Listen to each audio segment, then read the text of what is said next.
الحمد للہ رب العالمین والصلاة والسلام علی رسول الکریم اما بعد فاعوذ باللہ من الشیطان الرجیم بسم اللہ الرحمن الرحیم عزیزان گرامی قدر السلام علیکم ورحمۃ اللہ وبرکاتہ۔ مارکہ غزوہ موتا جاری ہے۔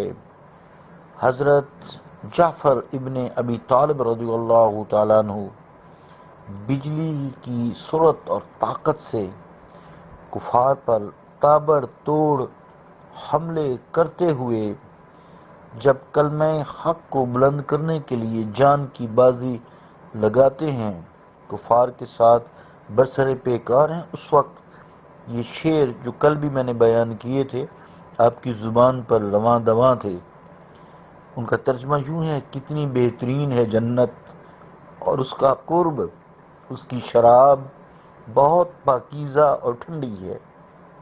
دوسرا شعر یہ آپ گنگنا رہے تھے: روم تباہ ہو گیا اور اس کا عذاب قریب آ گیا، مجھ پر لازم ہے کہ جب میں اس سے ملاقات کروں گا تو اس سے جنگ کروں گا۔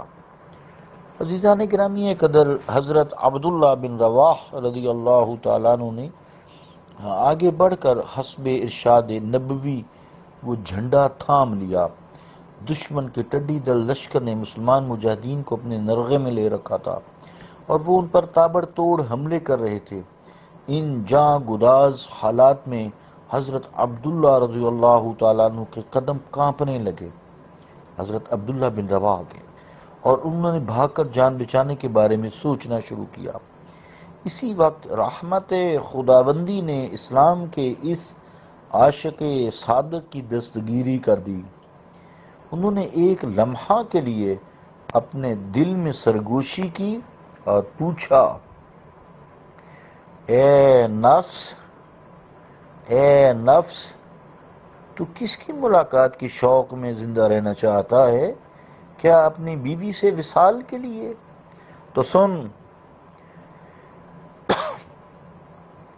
میں نے اس کو 3 طلاقیں دے کر اپنے اوپر حرام کر دیا ہے۔ نفس سے گفتگو کر رہے ہیں۔ کیا تو اپنے 2 غلاموں کے لیے زندہ رہنا چاہتا ہے جو بڑے خلوص سے تیری خدمت گزاری میں دن رات مشغول رہتے ہیں؟ تو سن اے نفس، ان دونوں کو میں نے راہ خدا میں آزاد کر دیا ہے۔ اے نفس، کیا تجھے اپنے ہرے بھرے پھلدار باغ کی محبت فرار اختیار کرنے پر ابھار رہی ہے؟ تو اے نفس کان کھول کر سن لے، فَهُوَ لِلَّهِ وَلِرَسُولِهِ، کہ پس وہ باغ میں نے اللہ اور اس کے رسول کے لیے صدقہ کر دیا ہے۔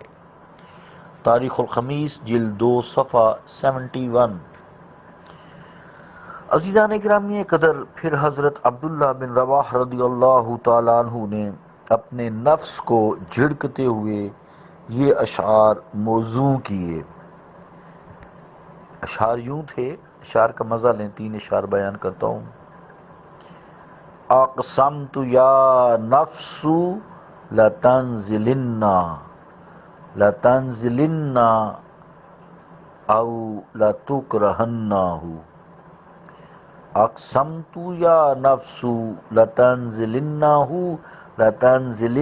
او لتکرہنہ،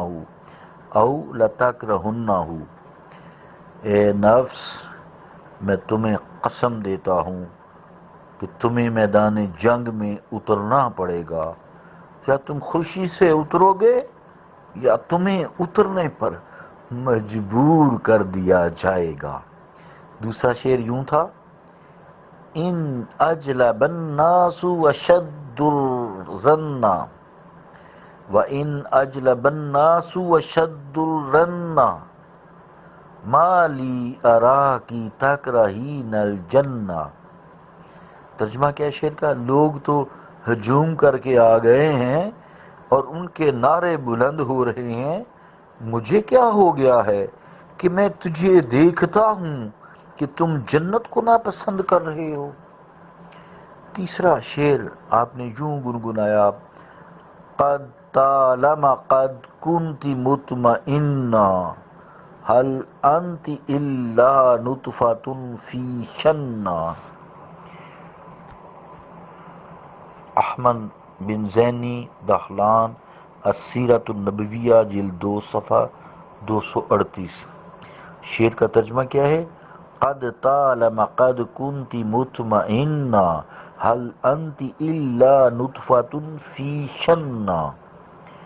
بہت عرصہ تک تم نے اطمینان کی زندگی بسر کی ہے.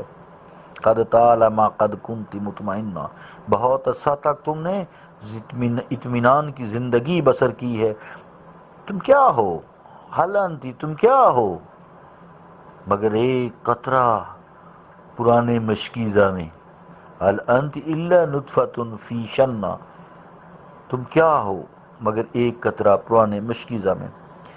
اس وقت ان کے چچا زاد بھائی نے انہیں گوشت والی ہڈی پیش کی اور کہا کہ آپ نے کئی روز سے کچھ نہیں کھایا، یہ کھا لو،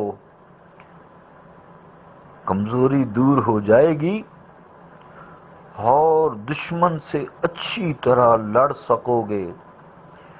آپ نے اسے لے لیا، دانتوں سے گوشت کا ایک ٹکڑا کاٹا اور اسے چبانا شروع کیا.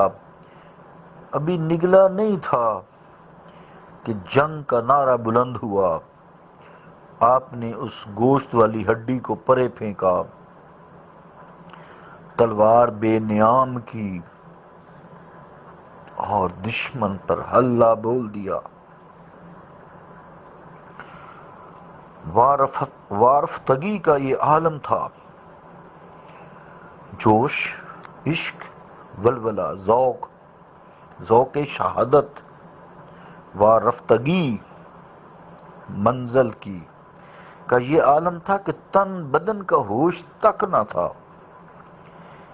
بجلی کی سرعت سے ان کی تلوار مصروف پیکار تھی. دشمن نے بھی اپنے تیروں اور نیزوں کے رخ ان کی طرف موڑ دیے تھے، یہاں تک کہ اس مرد مجاہد نے اپنی جان عزیز اپنے خداوند قدوس اللہ رب العالمین مالک کل وحدہ لا شریک کی عظمت کو بلند کرنے کے لیے پیش کر دی. احمد بن زینی دہلان السیرۃ النبویہ جلد 2 صفحہ 238. عزیزان گرامی قدر، عاشقان جمال محمدی صلی اللہ علیہ وآلہ وسلم کی انہی جاں فروشیوں کو دیکھ کر حضرت علامہ اقبال رحمۃ اللہ علیہ یہ کہنے پر مجبور ہو جاتے ہیں. فرماتے ہیں عاشقاں اوز خوباں خوب تر، عاشقاں اوز خوباں خوب تر، خوش تر و زیبا تر و محبوب تر. ترجمہ کیا ہے؟ عاشقاں اوز خوباں خوب تر، یعنی لوگوں کے تو محبوب خوبصورت ہوا کرتے ہیں نا، خوبصورت سے خوبصورت ہوتے ہیں، لیکن میرا محبوب تو وہ ہے خوش تر و زیبا تر و محبوب تر. لیکن میرا تو محبوب وہ ہے کون؟ جس کے عشاق کے حسن و جمال کا یہ عالم ہے کہ دنیا بھر کے حسین ان کے سامنے ہیچ ہیں، خوش تر و زیبا تر و محبوب تر. شمع جمال محمدی صلی اللہ علیہ وآلہ وسلم کے ان تینوں پروانوں کو ایک ہی قبر میں دفن کیا گیا. تا قیامت کروڑوں رحمتیں اور ان گنت برکتیں نازل ہوتی رہیں گی اس خطہ پاک پر جہاں اسلام کے یہ شیر آرام فرما رہے ہیں. ہے میرے مالک ہمیں بھی ان کے نقش قدم پر چلنے کی توفیق عطا فرما دے. آمین ثم آمین بجاہ طاہ یاسین یا رب العالمین. آمین ثم آمین.